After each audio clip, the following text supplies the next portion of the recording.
అనేది మీరు ఊరికి వచ్చి రండి అని 4 సార్లు ఆయన వచ్చి ఇది కన్స్ట్రక్షన్ ఇట్లా అప్పుడు ఒక రూప్ పడ్డది తీసుకొచ్చి చూపెట్టినట్లు ఇట్లా చేస్తున్నాం ఇట్లా ఆయన కన్విన్స్ చేస్తే ఫస్ట్ టైం 5 లక్షల రూపాయల డొనేషన్ మాకు ఇచ్చేట ఇది ఒక ఆయన ల్యాండ్ బాలాది పరమేశ్వర్ అని ఆయన 1988 మేము దిల్సుకున్న పద్మశాల సంఘం ఏర్పాటు చేసాం. అప్పుడు చంద్ర నరసింహులు మా నాన్నగారు దిల్సుకున్న సంఘం అధ్యక్షుడు ఉండే.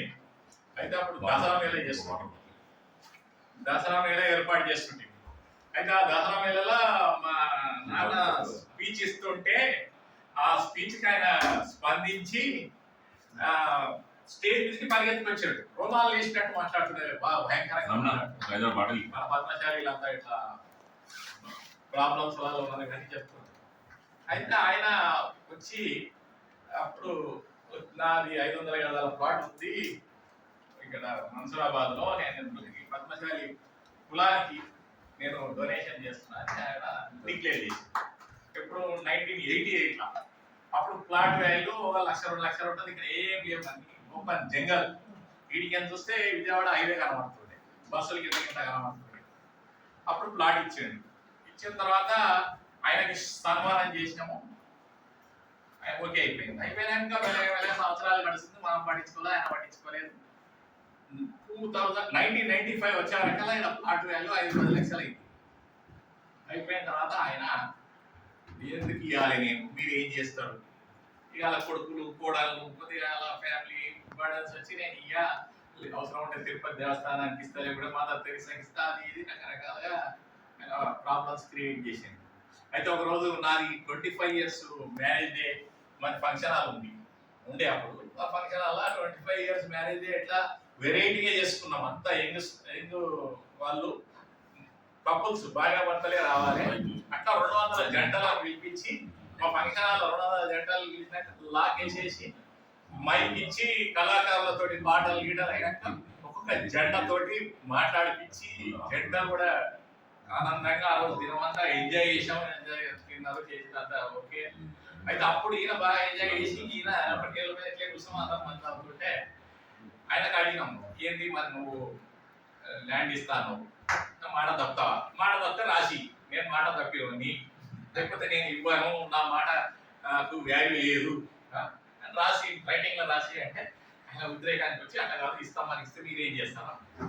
నేనన్నా ఓల్డేజ్ హోమ్ పెడతాము, 10-20 మందికి. అప్పుడు మా దగ్గర కెపాసిటీ లేదు, అప్పుడు వదిలిన డబ్బులు లేదు, చాలా హారిబుల్ పొజిషన్.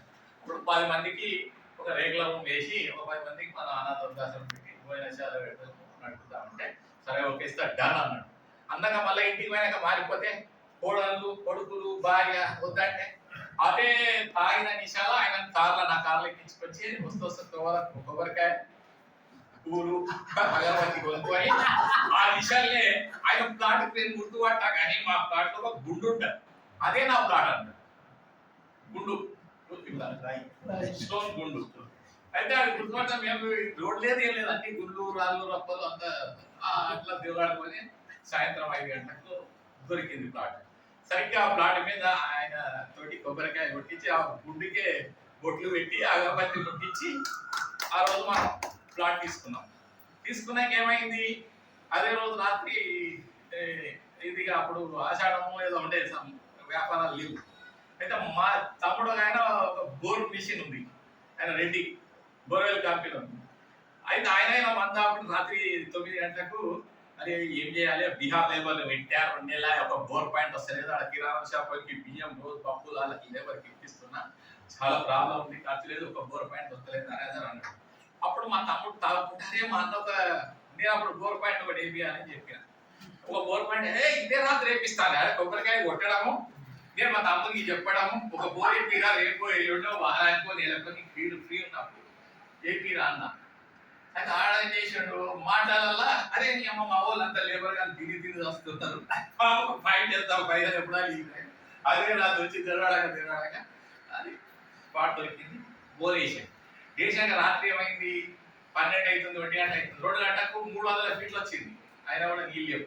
ఏమో తమ్ముడికి నిద్ర వస్తుంది, ఇక్కడ దోమలు నేను ఉండలేమో, నేను పోతున్నా అన్నాడు. వాడు బోర్లోడు కూడా ఆడుగుతాను. అరే నువ్వు మొత్తం ఇయ్యడా ఇంకో 50 ఫీట్లో 100 ఫీట్లో ట్రై చేయి, దండాలు పెడతా అది ఇది అని అంటే 350 ఎంత బ్రహ్మాండంగా నీళ్ళు పడ్డాయంటే అసలు మొత్తం పట్టుకపోయినట్టు నీళ్ళు పడ్డాయి. ఇక నీళ్ళు పడ్డాక మా తమ్ముడు ఫోన్ చేసాడు, ఇట్లా నీళ్ళు పడ్డాయన్న అంటే చాలా మా సాధించాం. ఎందుకంటే బోర్ నీళ్ళు వాడకపోతే మేము అసలు దసరా కట్టకపోతుంటే ఏం కాకపోతుండే. అయితే అప్పుడు బోర్ పడ్డాక నీళ్ళు అయిపోయినాక ఇక ఒక 4 రూమ్లు రేకుల రూమ్లు వేసి ఒక 5-6 బాత్రూమ్లు, ఇక ముంగట అంతా చెట్లు గిట్లు పెట్టి అప్పుడు ఇది వృద్ధాశ్రమం స్టార్ట్ చేసినాం. అయితే వృద్ధాశ్రమం స్టార్ట్ చేసినప్పుడు ఎట్లా నడిపించాలి, అప్పుడు ఎవరు పైసా డొనేషన్స్ ఇయ్యరు, ఆ కాలంలో అట్లుండే. అయితే ఒక ₹1,00,000 చీటీ చేయాలి, అందులో 5% కమిషన్ అంటే 5,000. ఆ 5,000తో నేనే చీటీ చేసి ఆ చీటీ ద్వారా అట్లా 5,000 మంది 5,000 భోజనం సరిపోయింది. అట్లా నడుచుకుంటా ఒక 10 ఏళ్ళు అయిపోయింది.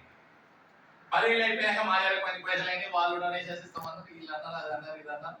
ఒక 5-6 లక్షలు, ఒక 10 లక్షలు అయినాయి. అయిపోయిన తర్వాత పర్మిషన్ పోదామన్నారు.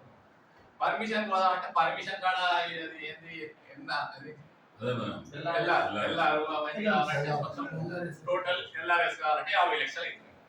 ఏ 50 లక్షలు మనతో అవుతుంది, అసలు ఒక రూపాయి వేసి చూద్దాం పర్మిషన్ లేకుండా. బాగా మంచి గణేష్ అని మంచి ఆర్కిటెక్చర్ ఇంజనీర్ తో మాట్లాడి మంచిగా ఫౌండేషన్ గిట్ట బాగా స్టెప్ బై స్టెప్ 4 పోదామని ఒక రూఫ్ వేయడానికి ఆయన మన పద్మశాలి ఆయన మనకు 5 లక్షల రూపాయలు ఇచ్చింది.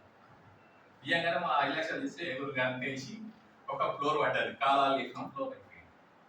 అది అయిపోయినాక అట్లా ఇక వాళ్ళు వీళ్ళు డొనేషన్ ఇవ్వడం, ఆయన